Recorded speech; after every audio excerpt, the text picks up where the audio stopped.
Buenos días, hoy martes 19 de abril ya estamos en reinicio de actividades en el Senado de la República.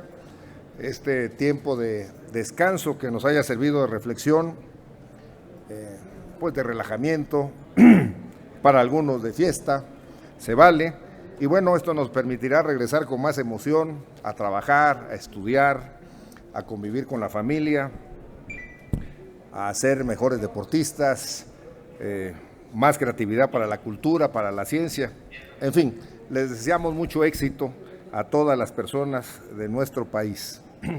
Y esta semana que pasó, estuvieron trabajando nuestros diputados federales en el recinto de la Cámara de Diputados para analizar, discutir y votar la reforma eléctrica que mandó el presidente de la República y que pues obligó a que los diputados de oposición tuvieran que dormir dentro de la Cámara de Diputados de sábado a domingo porque había la amenaza por parte del partido del gobierno de que con sus seguidores iban a bloquear los accesos para que no pasara la oposición. Yo creo que esto es un exceso más y que no debe de ocurrir porque esto de querer impedir que la oposición participe en los debates, bueno, pues esto es ilegal, esto es una violencia política que no se debe de permitir y que el presidente tendrá que ajustar tanto su discurso como las acciones de su partido para que esto no vuelva a ocurrir, que haya este tipo de amenazas. Finalmente, no alcanzaron los 334 votos que requería el presidente para que fuera aprobada la reforma eléctrica, para que se pudiera cambiar la Constitución, porque era una reforma constitucional. ¿Y cuál es la reflexión final? Lo primero, qué bueno que haya ese equilibrio de poderes, para eso es la Cámara de Diputados, no es nada más para que lleguen a levantar el dedo como borregos de todo lo que diga el presidente, porque entonces no servimos, no funciona. Es algo que para eso están los tres poderes y entre los tres poderes deben regular las funciones de gobierno. Esa es la función de cámaras de diputados, de senadores, de magistrados, de la Suprema Corte y del Poder Ejecutivo. Así que qué bueno que existe ese equilibrio. Además, quiero decirles que en el país habemos personas con diferentes maneras de pensar y que por eso hay varios partidos, porque cada persona se va identificando con algún partido en particular. Así que estas personas, estos ciudadanos, están representados en sus partidos a través de diputados y senadores, y es obvio que si pensamos diferente, bueno, algunos verán bien una reforma eléctrica, otros la verán mal, y al final la votación nos dirá qué es lo que debemos de hacer. Ese es el respeto que debe haber a la tarea legislativa. Y muy mal que a las personas que piensan diferente se les califique de traidor y se les quiera mostrar en el país como que traicionaron a la patria. Oigan, discúlpeme, lo que piensa el presidente no significa la patria. Habemos muchos que pensamos diferentes, pero muchísimos que pensamos diferentes, y eso está reflejado en la Cámara de Diputados. Y si no pasó la reforma constitucional es porque hay muchas personas que no estamos de acuerdo con esa reforma eléctrica que no nos beneficiaba en lo absoluto. Quiero comentarles también, bueno, que no es posible que estemos pensando que un solo hombre del país tiene la verdad absoluta. No, eso está mal. Tenemos que escucharnos, tiene que haber diálogo, tiene que haber consensos en la tarea de gobierno para que podamos tomar las mejores decisiones para el país. Eso es lo correcto, eso es lo honesto. Lo demás solamente es chantaje, extorsión política, eso de estar acusando de traición a quien no piense igual que el presidente, mal. El presidente tuvo una votación, la oposición tuvo otra, en el 21 ya se les redujo la votación, ya más gente piensa diferente al presidente y a su partido, y bueno, eso es lo que está reflejando la Cámara de Diputados. Bien por los diputados, los felicito por su acción valiente ante tanta amenaza desde el presidente y del partido en el gobierno. Qué bueno que no pasó esta reforma, porque lo que no dicen los del gobierno es que Como hay inversiones, tanto privadas, locales, nacionales y extranjeras, estos cambios a la reforma constitucional en la materia eléctrica les iba a afectar. Por lo tanto, como les iba a afectar, iban a demandar a nuestro país y nos iban a costar muchos miles de millones de pesos, como nos costó también el aeropuerto, cancelar el aeropuerto, que costó más de 100,000 millones de pesos en indemnizaciones, y que eso normalmente nadie lo dice, pero nos costó mucho dinero la mala decisión de echar abajo el aeropuerto de Texcoco. Así que nos salvamos como país de pagar fuertes multas e indemnizaciones. Además que se pensaba desaparecer órganos que regulan la acción tanto de Comisión Federal de Electricidad como de las empresas privadas, que tampoco estamos de acuerdo en eso. Deben haber órganos que regulen tanto empresas de gobierno como empresas privadas. No puedes poner a uno de los participantes como que sea el que controla todo, porque entonces estás haciendo un monopolio que controla el mercado, y cada vez que hemos tenido monopolios en el país, sean públicos o privados, nos va mal. Son empresas muy ineficientes que dan muy mal servicio y que aparte nos sale muy caro el servicio que nos presten. Por eso es que conviene la competencia.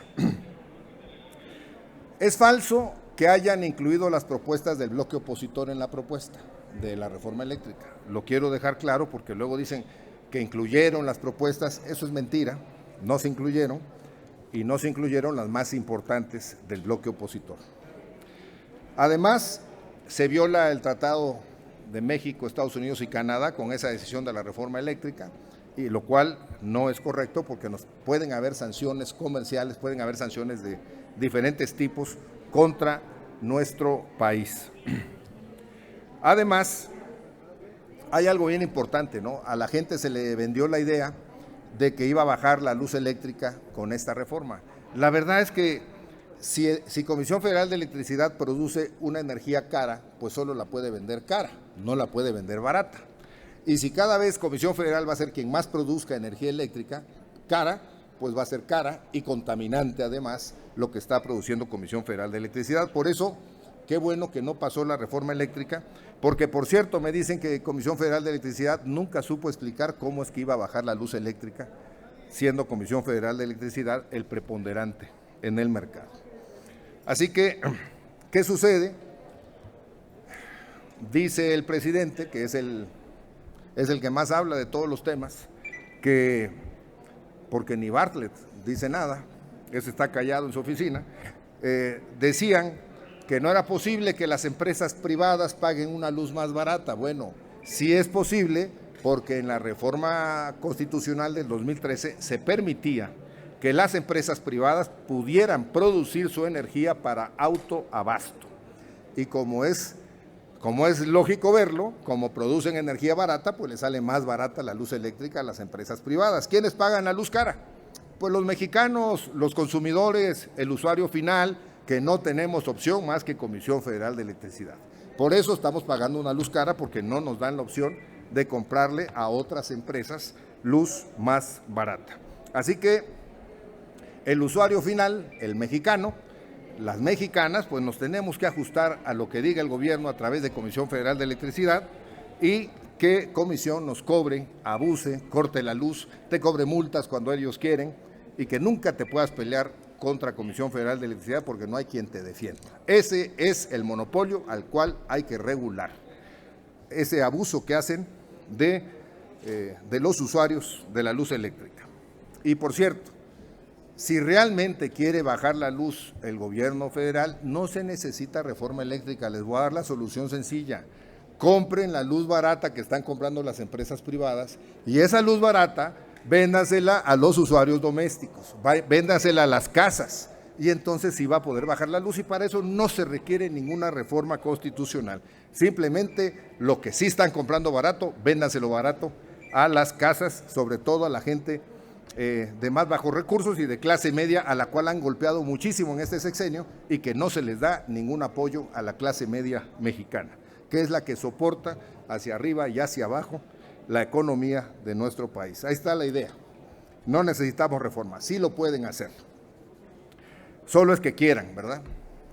Y por otra parte, nos mandaron a la Cámara de Diputados una reforma secundaria sobre el litio, se habla de que van a nacionalizar el litio. La verdad que eso es un error, el concepto, porque todo lo que se produce en el subsuelo de nuestro país es propiedad de la nación. Si es propiedad de la nación, es nacional, o sea, es del país, es del gobierno en turno, no digamos del pueblo, porque el pueblo es el que menos goza de esos bienes. Así que nacionalizar no es el subsuelo. Hubo un cambio en la Constitución, en el artículo 4 de la Ley de Minería hace ya algunos años, donde ya se hablaba que el litio iba a ser producido por el Estado. Lo único que están mandando innovador, pudiéramos decir, sería que ahora van a formar una empresa paraestatal para explotar el litio. Me imagino que este es Litiomex, se va a llamar Litiomex del Bienestar, siguiendo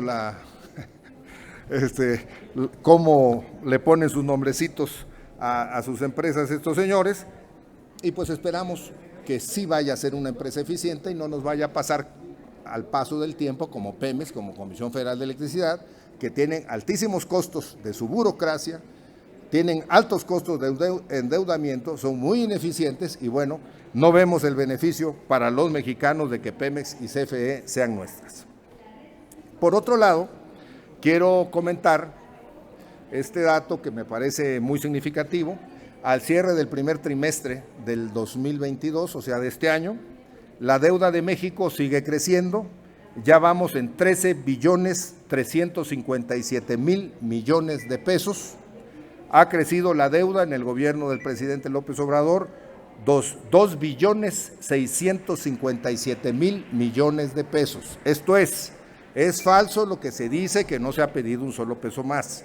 La deuda sí ha crecido y aquí están los datos, por cierto, son de la Secretaría de Hacienda y Crédito Público, los datos, no son mis datos o otros datos, son los datos oficiales del gobierno que actualmente gobierna este país. Así que si ha crecido 2,657,000,000,000 de pesos la deuda, significa que los programas sociales se están pagando con deuda, significa que las grandes obras se están pagando con deuda, significa que el ahorro y la austeridad que tanto pregonan no existe, no está funcionando para nada porque todo se está pagando con más deuda pública. Esto es lo que nos dicen estos datos de la deuda pública. Así que no estamos haciendo nada diferente y como vamos a mitad del sexenio, creo que van a terminar igual que Enrique Peña Nieto con 5 billones de deuda más para el país. Seguiremos perdiendo y mientras más gaste el gobierno, pues la inflación también tendrá más presión, los precios de la canasta básica seguirán creciendo y el que paga es el pueblo, las malas decisiones de gobierno. Correcto. Y bueno, no quisiera pasar por alto ya después de 2 semanas semana y media de ver qué pasó con la revocación de mandato. Fíjense que le negaron al Instituto Nacional Electoral los 3,600 millones de pesos de deuda, 3,600 millones de pesos que solicitó el Instituto Nacional Electoral para hacer el ejercicio de la revocación de mandato. Le fue negada esta cantidad porque dicen que era mucho dinero y que porque los consejeros ciudadanos ganan 200,000 pesos mensuales y que ganan más que el presidente. Estos son los grandes argumentos de Morena, del gobierno, de que porque ganan 200,000 pesos mensuales los consejeros ciudadanos por eso no les deben dar lo que se requiere para un ejercicio como este de revocación de mandato. Ahora se andan quejando que solo les instalaron 57,000 casillas, pues lógico, si no dan el dinero para hacer la elección, pues cómo van a poner todas las casillas si no alcanza el dinero. De todas maneras, pudieron disponer de 1,600 millones de pesos para este ejercicio de revocación de mandato, un ejercicio que desafortunadamente no alcanzó el 40% de participación ciudadana, por lo tanto fue un ejercicio inválido, inútil, un dinero tirado, como se comentó con tiempo, que solo era un ejercicio para tratar de hacer campaña en favor del presidente y hacer campaña para su partido.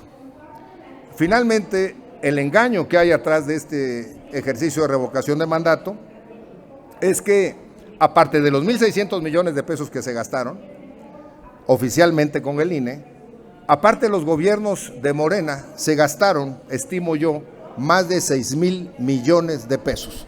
3,600 se le hacía mucho, pero se gastaron más de 6,000 millones de pesos en traslados, compra de funcionarios de casilla, en taqueteo de casillas, pago del voto, porque muchísimas personas no van a votar por su cuenta, dicen que cuánto les van a dar para ir a votar, que fue lo que ocurrió con bastante frecuencia, despensas o dinero. Así que hay que pagar el voto, hay que pagar el traslado, más toda la organización que tuvieron para promover el voto y propaganda. Es un gasto brutal. Estimo que ya los 6,000 más 1,600 millones, pues nos costó casi 8,000 millones de pesos ese ejercicio inútil. Pero 6,000 millones que salieron de nuestros bolsillos, de los gobiernos, un dinero que debió haberse empleado en carreteras, en caminos, en iluminación, en seguridad, en medicinas que tanta falta hace en el país. En eso se debió haber invertido ese dinero y no dilapidarlo en este ejercicio que solo nos mostró un nuevo fraude electoral. Así como lo denuncié en Tabasco en el 2021 que hubo fraude y todo este ejercicio que hicieron de compra de votos, traslados, compra de funcionarios, etcétera. Lo mismo pasó en la revocación de mandato. Fíjense que hubo casillas donde llegaron a votar más personas que el listado nominal. Algunos de Morena dicen es que solo pusieron un tercio de las casillas, sí, pero hubo casillas de 1,100, de 1,200 votos. Cuando una casilla normal es de 400 votos, es lo que puede votar en un ejercicio de elección, son 400 votos máximo lo que se puede votar por la misma eficiencia de lo que lleva el proceso. Así que este ejercicio de revocación de mandato, estimo que llegaron a votar entre 11, máximo 12 millones de personas. El resto solo es taqueteo, solo es fraude electoral en este ejercicio. Bien, y ya nada más quiero concluir con 3 temas de mi estado de Tabasco. El primero es Jonuta. Hay un pueblo que se llama Alto Amatitán, donde hace algún tiempo le hicieron una represa. Es un pueblo pujante, un pueblo trabajador. Desde hace tiempo están preocupados porque los caminos están deshechos y han habido personas que han estado solicitando, yendo al gobierno estatal a pedir el apoyo de que les compongan los caminos, pero en respuesta es, primero que nada, nuestro gobernador paseador, pues obviamente no puede estar pendiente de los problemas del estado porque anda paseando. Debe de inmediato atender, de mandar a reparar el camino, porque dice la gente, ahora va a venir la lluvia y cómo se va a poner este camino, se va a poner peor, cómo vamos a poder salir a trabajar o que venga gente a traernos bienes y servicios si el camino va a estar deshecho.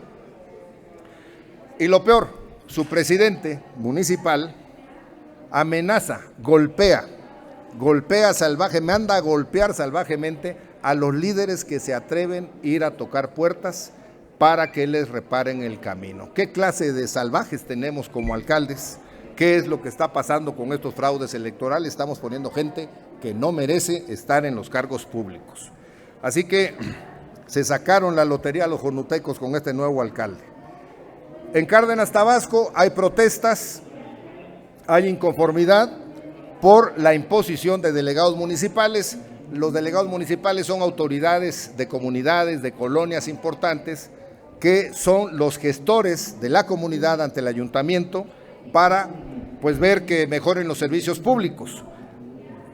Hace un año, año y medio, el gobierno anterior, el que es actual secretario de gobierno, mandó una iniciativa para que los ciudadanos tabasqueños ya no tengamos el derecho, ya no tengamos la libertad de elegir a nuestras autoridades locales, el más cercano, que es el delegado municipal. Ahora los impone el presidente o presidenta municipal en turno. Así que hay inconformidad con esto porque están poniendo a gente que no tiene el perfil, que no le gusta servir, que hasta los odian en el pueblo. Y fíjense bien, y la justificación fue porque los delegados municipales cuestan dinero. Miren, de tanto dinero que se ahorran en Tabasco, ya deberíamos estar con esos caminos resueltos. ya deberíamos tener un mejor sistema de salud, ya deberíamos estar mucho mejor, pero tanto que hablan de ahorros, que ese ahorro no se ve a dónde se lo llevan, pero no es en beneficio del pueblo. Que quede muy claro esto, porque estamos peor que antes. Y en Huimanguillo, que fuimos de visita hace ya como 20 días, en Blasillo, segunda, los caminos en pésimas condiciones. El alcalde mandó unos volteos de grava para que fueran rellenando tanto hueco, tapaban uno, no tapaban el otro, y el negocio que hicieron los que llevaron los volteos fue que vendían la grava a las personas particulares para que arreglaran las entradas de sus casas. Así que se entere el presidente municipal, que no esté encerrado en su oficina tomando café, el presidente de Huimanguillo, que salga a verificar o que mande a alguien a verificar qué está ocurriendo con los apoyos que manda, porque no están sirviendo para lo que es el recurso público. Esto es cuanto lo que me interesaba comentar. Si hay alguna pregunta, con mucho gusto. Sí, senador, tenemos algunas preguntas que nos han hecho llegar vía remota desde el estado de Tabasco, y si usted me lo permite, le voy a leer una por una cada una de las preguntas. Las preguntas las envía Candelario Osorio de la XEBT. La primera: ¿qué opina de la campaña que inició Morena en todo el país para exhibir a los diputados traidores a la patria que votaron en contra de la reforma eléctrica del presidente Andrés Manuel López Obrador? Ok, pues miren, que los verdaderos, bueno, yo no quiero calificar de traidor a nadie, porque ya lo comenté en mi exposición, que tenemos en el país muchísimas maneras de pensar y que no podemos pensar igual que el presidente. Habemos muchos que pensamos distinto, no por eso somos traidores, simplemente pensamos diferente. Así como la gente elige religiones diferentes, así como la gente elige escuelas diferentes, bueno, pues también tenemos la libertad de pensar diferente sobre decisiones de gobierno. No siempre las decisiones de gobierno son las mejores, y eso fue lo que quedó de manifiesto en la Cámara de Diputados, que muchos diputados pensaron diferente a la propuesta del gobierno de Morena. Y ya expliqué también por qué no nos beneficia la reforma eléctrica que presentó el presidente. La segunda pregunta dice así: el gobierno del estado había prometido que en marzo pasado entregaría la obra del distribuidor vial de Universidad. Sin embargo, no cumplió, ya que a la fecha siguen trabajando y no hay una fecha de cuándo entregarán esta infraestructura. Sí, ya en varias ocasiones he dicho que esta es la obra del sexenio, porque ya llevan como año y medio, 2 años trabajando y no hay manera que la concluyan. Ya llevan cientos de millones de pesos invertidos en esa obra y en nada nos beneficia para lo que está planeada esa obra, porque el tráfico sigue siendo bastante fuerte, y yo le pediría al gobernador paseador que le ponga atención a esa obra tan importante, donde transitamos miles de vehículos diariamente y es el paso obligado hacia el sureste del país. La última pregunta dice así: esta semana inició la segunda etapa del Parque Lineal del Malecón de Villahermosa, obra a cargo de la SEDATU. ¿Qué garantías hay de que no sea una obra de mala calidad, como ya ocurrió con otras infraestructuras? Sí, bueno, si van a estar eligiendo a las mismas empresas que son favorecidas con asignación del contrato, sin concurso, sin vigilar la calidad de la obra, bueno, ni la calidad de los materiales, ni nada por el estilo, pues lo que vamos a tener es un mal malecón, como el que ya hicieron del otro lado del río Grijalva, que había una calle de 4 carriles, 2 y 2, la dejaron en 1 y 1, y ya se hace un trafical brutal en ese malecón del otro lado del río Grijalva. Y si lo mismo van a hacer ahora, pues va a ser una obra de muy mala calidad y sobre todo infuncional, ineficiente. Eso lo vamos a vigilar los ciudadanos, y yo me comprometo a ver que esa obra realmente le sirva a los tabasqueños, que no sea nada más una obra de ornato, un adorno, porque los adornos no sirven para nada. ¿De acuerdo? Vamos a estar pendientes todos. Gracias. Gracias, senador. No tendríamos más preguntas registradas. Muchas gracias. Muy buenos días a todos, y a darle duro en esta semana, porque ya se nos está acabando abril. Muchas gracias, buen día a todos los mexicanos y mexicanas. Que estén bien. ¿Ya? Gracias. Muy bien.